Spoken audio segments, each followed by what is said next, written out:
DKS님 삼성중공업 볼게요. 이게 우리 멸치님 가지고 계셨던 종목인가? 기억이 안 나네. 삼성중공업 중공업이었던 것 같은데.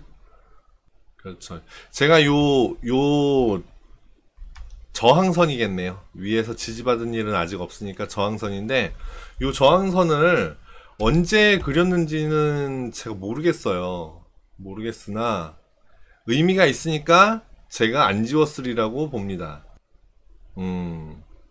지금 있는 가격대가 처음 가는 가격대는 아니고 매물대가 여기에 다른 가격들에 있는 것보다 아주 압도적으로 요 매물대가 있습니다. 압도적인 매물대. 그러면은요, 나중에 이거는 팁이에요. 나중에 여기 2월 3월 달에 이렇게 떨어지는 거, 요거 코로나 때문에 떨어졌죠? 뭐 이유야 어쨌든 나중에 이런 폭락이 또 있으면 그때는 또 뭐 때문에 뭐 그런 게 이유가 있을 거예요.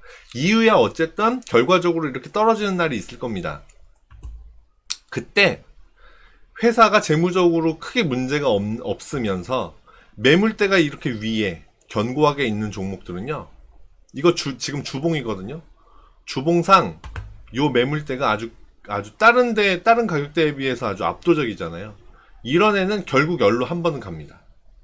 그러면 여기 이 갭이 크게 벌어진 종목 찾아서 갖고 계시면 돼요. 그러면 반드시 가요.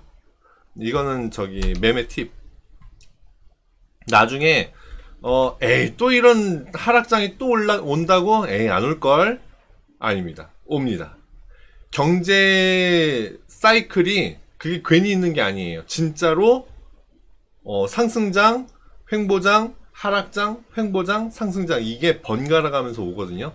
그러니까 절대로 오지 않을 거야 이런 생각은 버리시고, 나중에 저 녀석이 이런 얘기를 한번 했었지, 잘 기억하고 있다가 나중에 이런 큰 폭락장이 한번 오잖아요. 그러면 그때 제 얘기를 한번 되살려 보세요. 그러면 그때 요런 이격도가 크면, 이평선하고의 이격도가 커도 그렇고요, 요 매물대하고의 이격도가 커도 그렇습니다. 영업이익 적자 지속이에요?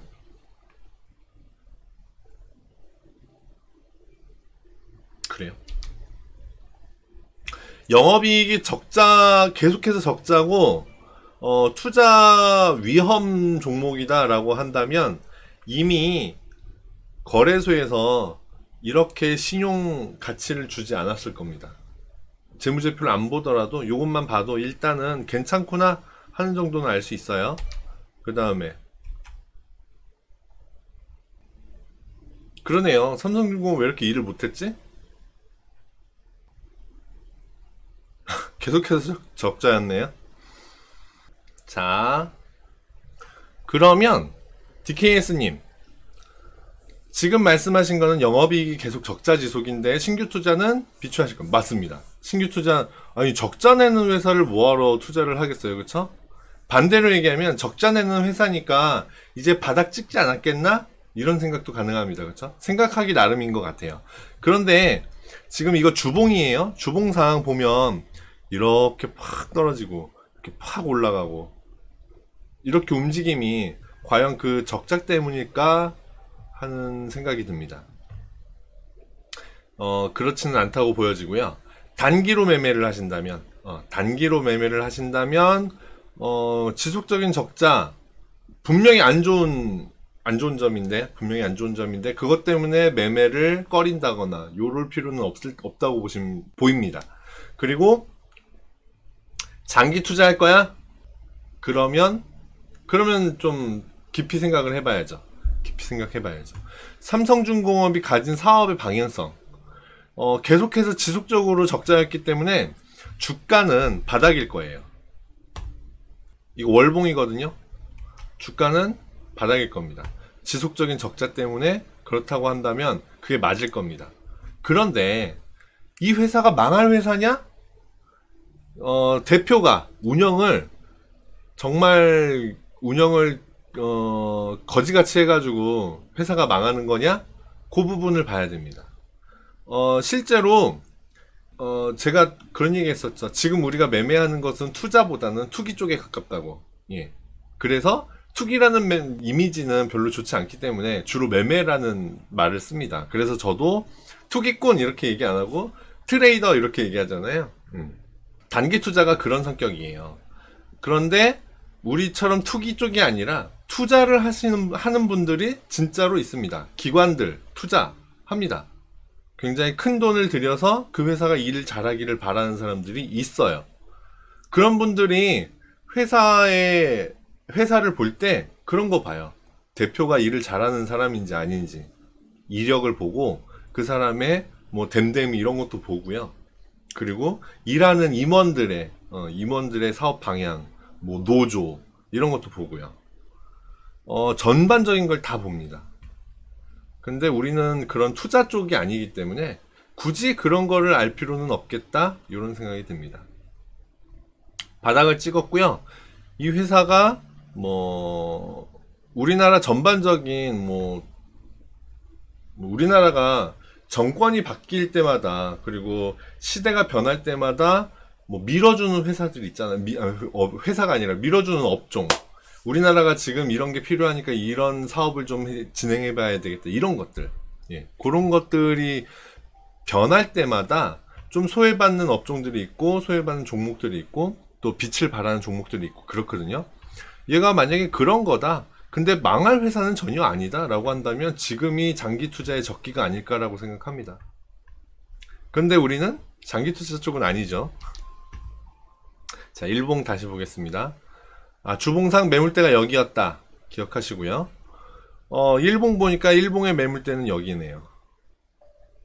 여기고요. 그런데 요 머리 위에 요 선 제가 언제 그렸는지 모르겠지만 얘가 아주 아까 제가 좀 넓은 시간대로 봤잖아요. 이거 보세요. 요 저항을 아주 뚫기가 힘듭니다. 아주 뚫기가 힘들어요. 그 앞에는 볼 필요 없고요. 네, 요 정도 보면 될 것 같은데 요 저항을 아주 뚫기가 힘듭니다. 닿을 때마다 내려왔고요. 닿을 때마다 여기는 몇 번을 시도했네요. 한 번, 두 번, 세 번, 네 번, 다섯 번. 결국 뚫기도 했는데 다시 밀려 내려오고 확인하고 다시 내려왔죠. 자, 여기 이렇게 올라가 아이고야 한 번 더 올라가 했는데 떨어지고 에이씨 여기 다시 한번 확인하고 그러고 내려왔네요. 그죠? 그리고 이제는 여기서부터는 떨어지는 중인데 떨어지다가 120평선을 만났어요. 120평선을 만났는데 튕겨주나? 그런데 62평선이 방향을 아래쪽으로 꺾고 있고요. 거기에 맞고 내려오는 모습입니다. 지금은 투자 부적격한 자리입니다. 잘 모르겠다 싶을 때는 시간을 조금 적당하게 조절을 해서 이렇게 멀찌감치 떨어져서 한번 보세요. 얘가 제가 주가는 늘상 하는 얘기, 주가는 파동이다 말씀드리잖아요. 얘가 지금 파동을 어떻게 그리고 있는지 한번 보세요. 이렇게 한번 이렇게 실제로 그려보세요. 지금 어느 방향에 가 있는지. 맨 끝에가 우리는 주식을 분석하는 사람들, 저도 지금 분석을 해드리고 있기는 하지만 실제로 주식을 분석하는 애널리스트들이나 TV에 나와서 이렇게 이 종목은 이러하다 이렇게 분석하시는 분들 많죠. 차트에 이미 지나간 쪽 안쪽에 있는 것들을 분석을 잘 하시는 분들이 분명히 있습니다. 근데 그분들한테 오른쪽 끝에서 의사결정을 내려달라고 하면 잘 못하는 경우가 많아요. 그런데 우리는 트레이더입니다. 항상 지나간 것도 중요하지만 오른쪽 끝에서 우리는 의사결정을 내려야 하거든요. 그래야 앞으로 어떻게 매매할지가 나옵니다. 그렇게 봤을 때 이 방금 제가 이렇게 대충이라도 그렸던 이 곡선의 끝, 오른쪽 끝, 요 부분이 가장 중요한 거고요. 지금 요 부분이 오른쪽 끝이 아래쪽을 향하고 있다면 그러면 매매하지 말아야 하는 겁니다.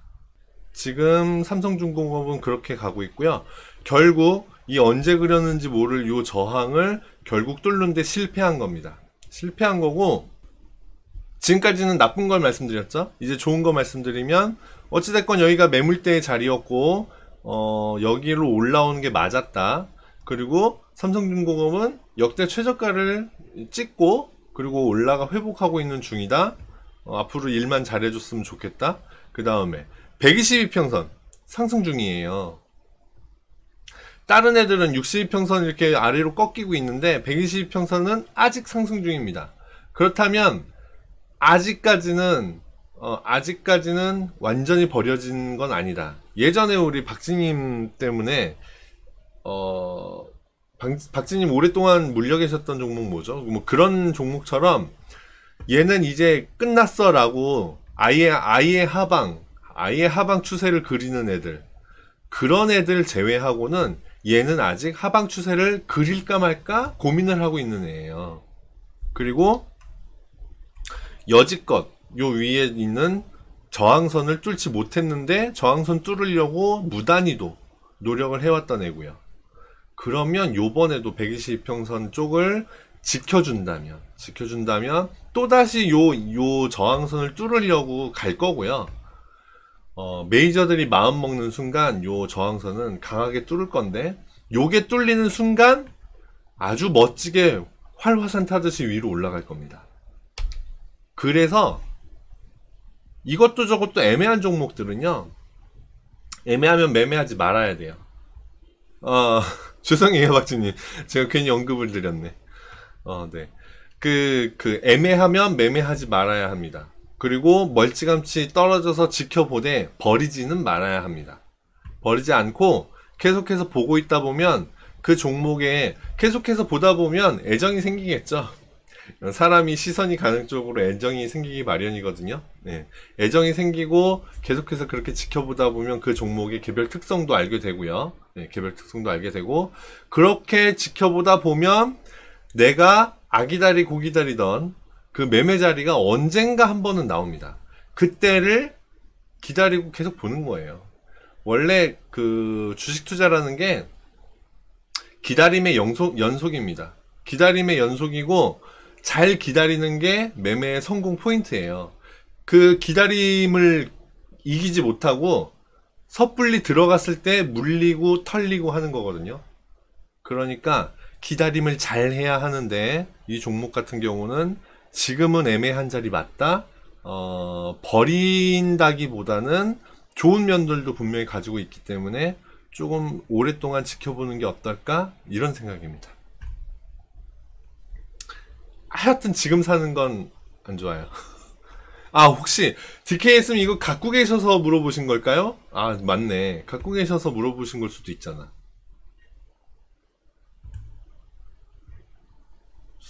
갖고 계신 거면 122평선 보십시오. 122평선.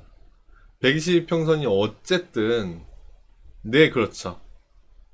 버리기엔 아까운 차트예요. 어찌됐건 122평선이 지금 상승 중인데, 얘가 마지막으로 바랄 수 있는 건 122평선 뿐이거든요. 네네네. 그러니까 122평선이 뚫리는지 안 뚫리는지 그걸 지켜보면 되고요. 자, 제가 가격 단계를 많이 말씀드려요. 얘가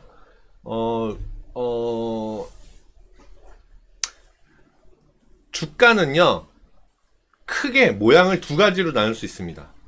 박스권, 우리가 흔히 얘기하는 박스 움직임, 횡보하는 움직임이 있고요. 그리고 추세를 타고 움직임이, 위로 올라가든 아래로 떨어지든 어떤 추세를 타고 추세 방향으로 움직이는 그 추세 움직임이 있습니다. 크게 나누면 두 가지로 나눌 수가 있는데, 보통 주가는요, 만약에 10시간을 9시간을 이 주식이 움직인다라고 하면 3시간 정도 추세 움직임을 보일까 말까? 나머지 시간은 전부 다 횡보입니다. 전부 다 횡보한다고 보셔야 돼요. 그러면 횡보하는 자리에서 박스권을 뚜렷하게 그리는 종목들은 박스 매매를 하면 되겠네? 그렇습니다. 그래서 횡보하는 시장에서 돈을 잘 버는 사람들이 있고요. 추세 시장에서 돈을 잘 버는 사람이 있고, 그렇게 분리가 되는 거예요. 나의 성격은, 나의 특성은 어떤 특성인지 한번 구별해 보실 필요가 있어요. 내가 어떤 종목을 매매할 때 추세를 잘 타고 매매를 잘하는 특성인지, 아니면 횡보하고 있는데 횡보 안에서 짧게 아래에서 잡고 위에서 팔고를 잘하는 사람인지, 그 특성을 잘 파악하는 게 중요하고요. 그래서 어떤 종목이 횡보하고 추세하고를 반복해서 한다라는 걸 말씀드릴 때 제가 주로 가격 단계를 얘기합니다. 3월, 4월 달에 왜곡이 크게 있었기 때문에 여기를 제외하고요. 4월까지 제외하려고 했더니 얘는 3월 달에 떨어진 뒤로 여기를 가격 단계처럼 이렇게 그렸어요. 한번 한 단계를 그리고 2달 동안, 그 다음에 한번 팡 튀어 오르고요. 뚝 떨어지더니 다시 여기에서 오랫동안 횡보를 했습니다. 그 다음 또 쭉 올리고, 그 다음 여기에서 좀 놀다가 떨어져서 여기에서 지금 놀고 있거든요. 근데 결과적으로는 우상향하고 있는 거 맞아요. 122평선이 그걸 얘기해주고 있는 겁니다. 그러니까 122평선을 지켜준다. 적어도 최근의 저점 어디죠? 여기죠, 여기. 2월 1일의 최저가 6,070원. 6,070원을 뚫고 내려가면 62평선도 깨지는 거잖아요. 6,070원을 뚫고 아래로 내려간다. 그러면 이 녀석은 죽었구나. 이렇게 생각하시면 됩니다. 그런데 그렇지 않고 6,070원까지 안 내려가. 그리고 튀어 올라가. 그러면 새로운 전환점이 좀 올 수도 있겠는데? 라고 보시면 됩니다. 고무줄놀이 있죠? 고무줄놀이. 가운데 여기에 고무줄이 있는 거예요. 여자아이들이 고무줄놀이 할 때 가운데에 고무줄을 두고 이쪽에서 한 발 뛰고 이쪽에서 한 발 뛰고 이렇게 하죠? 얘는 지금 여기 위에서 있었다가 아래로 와서 여기서 있었다가 지금 이제 일로 가려고 하는 거예요. 이해가 되시려나? 예, 그 정도 볼 수 있습니다. 그러니까 버리지는 마시고 잘 보시면 좋을 것 같습니다. 나중에 좋은 기회를 줄 수 있는 애예요. 삼성중공업은 여기까지 보겠습니다.